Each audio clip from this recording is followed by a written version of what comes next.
നമ്മളൊരാളെ follower ആണെങ്കിൽ അല്ലെങ്കിൽ ഒരു ഗുരുവിൻ്റെ ഫോളോവറോ ഒരു മതത്തിൻ്റെ ഫോളോവറോ എന്തിൻ്റെ ഫോളോവർ ആണെങ്കിലും അറ്റ്ലീസ്റ്റ് നമ്മൾ മനസ്സിലാക്കേണ്ട ഒരു കാര്യമുണ്ട്.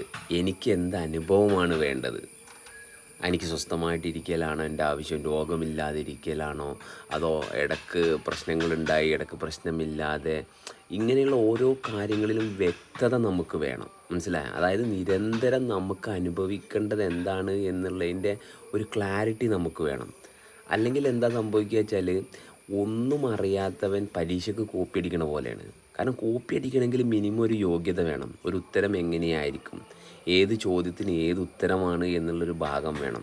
അല്ലെങ്കിൽ ഏതെങ്കിലും ചോദ്യത്തിന് ഒരു തുണ്ട് കടലാസായിട്ട് പോയിട്ട് ആ ഉത്തരം എഴുതിയിട്ട് പരീക്ഷയ്ക്ക് പാസ്സാവില്ലല്ലോ എന്നതുപോലെ ഇതിനൊരു ക്ലാരിറ്റി, ഒരു മിനിമം ക്ലാരിറ്റി, ഒരു മിനിമം ക്വാളിറ്റി ഉണ്ടെങ്കിൽ മാത്രമേ സ്വസ്ഥമായിട്ട് ജീവിക്കാൻ പറ്റുള്ളൂ.